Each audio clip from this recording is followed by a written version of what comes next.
नमस्कार भक्तजनों, आप सभी को आपके इस अपने YouTube चैनल में हार्दिक स्वागत है।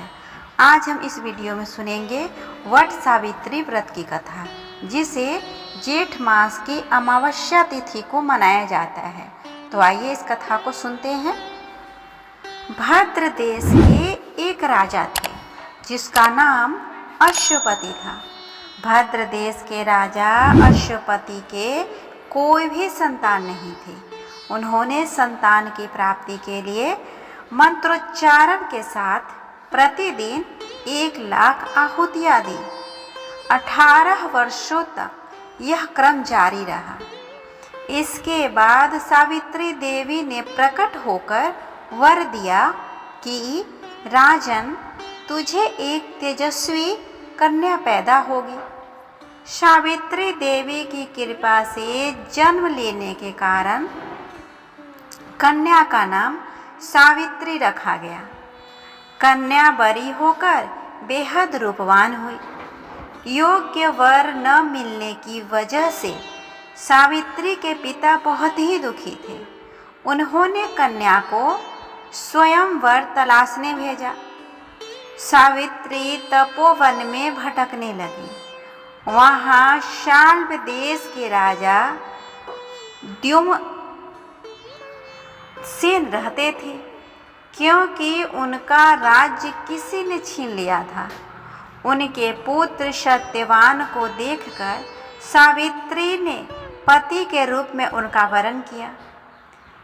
ऋषिराज नारद को जब यह बात पता चली कि वह राजा अश्वपति के पास पहुँचे और कहा कि हे राजन, यह क्या कर रहे हैं आप? सत्यवान गुणवान है, धर्मात्मा है और बलवान भी है, पर उसकी आयु बहुत छोटी है, वह अल्पायु है। 1 वर्ष के बाद उसकी मृत्यु हो जाएगी। ऋषिराज नारद की बात सुनकर राजा अश्वपति घोष चिंता में डूब गए। सावित्री ने उनके कारण पूछा तो राजा ने कहा, पुत्री, तुमने जिस राजकुमार को अपने वर के रूप में चुना है वह अल्पायु है। तुम्हें किसी और को अपना जीवन साथी बनाना चाहिए। इस पर सावित्री ने कहा कि पिताजी, आर्य कन्याएं अपने पति का एक बार ही वरण करती है। राजा एक बार ही आज्ञा देता है और पंडित एक बार ही प्रतिज्ञा करते हैं और कन्यादान भी एक ही बार किया जाता है। सावित्री हठ करने लगी और बोली, मैं सत्यवान से ही विवाह करूंगी। राजा अश्वपति ने सावित्री का विवाह सत्यवान से कर दिया। सावित्री अपने ससुराल पहुँचते ही सास ससुर की सेवा करने लगी। समय बीतता चला गया। नारद मुनि ने सावित्री को पहले ही सत्यवान की मृत्यु के दिन के बारे में बता दिया था। वह दिन जैसे जैसे करीब आने लगा, सावित्री अधीर होने लगी। उन्होंने 3 दिन पहले से ही उपवास शुरू कर दिया। नारद मुनि द्वारा कथित निश्चित तिथि तथा पर पितरों का पूजन किया। हर दिन की तरह सत्यवान उस दिन भी लकड़ी काटने जंगल चले गए। साथ में सावित्री भी गई। जंगल में पहुंचकर सत्यवान लकड़ी काटने के लिए एक पेड़ पर चढ़ गए। तभी उसके सिर में तेज दर्द होने लगा। दर्द से व्याकुल सत्यवान पेड़ के नीचे उतर गए। सावित्री अपना भविष्य समझ गई। सत्यवान के सिर को गोद में रखकर सावित्री सत्यवान का सिर सहलाने लगी। तभी वहाँ यमराज आते दिखे।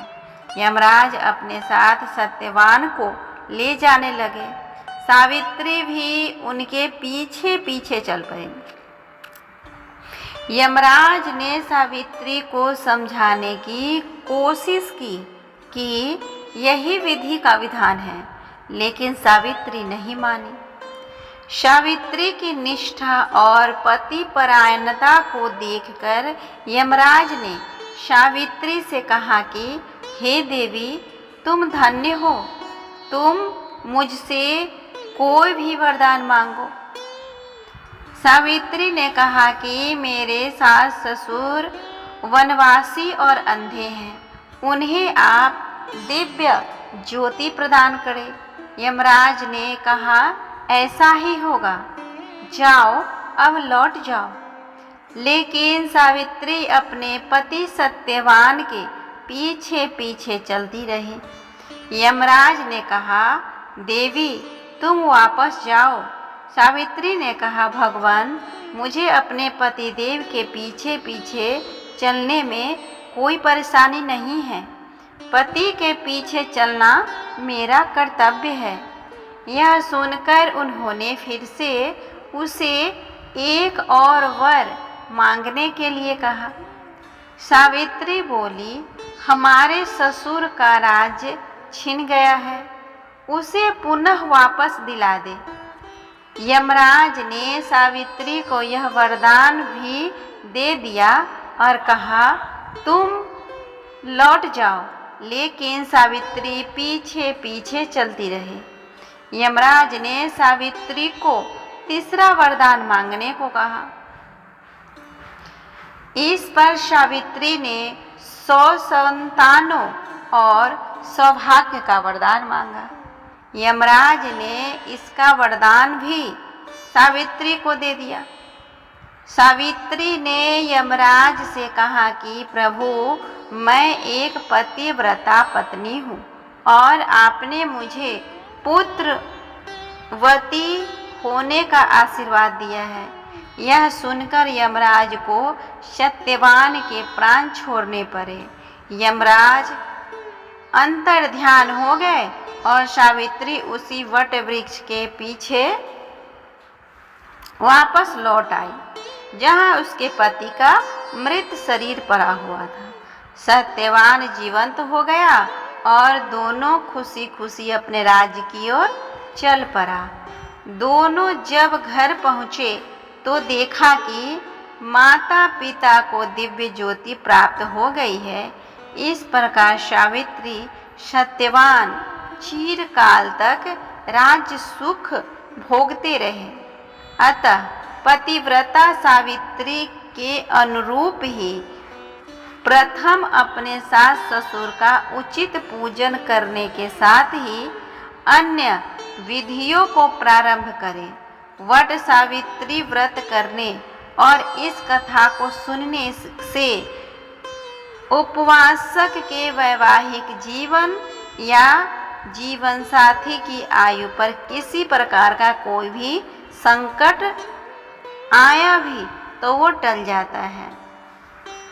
इस तरह हमने सुने वट सावित्री व्रत की कथा। उम्मीद करती हूँ आप सभी को ये व्रत कथा पसंद आया होगा। अगर अच्छा लगे तो प्लीज़ मेरे वीडियो को लाइक और शेयर करें। साथ ही मेरे चैनल को भी सब्सक्राइब कर लें, ताकि जब भी मैं इस तरह का धार्मिक वीडियो अपलोड करूं उसका नोटिफिकेशन सबसे पहले आपको मिले। तब तक के लिए माता सावित्री आप सभी पे अपनी कृपा बनाए रखे।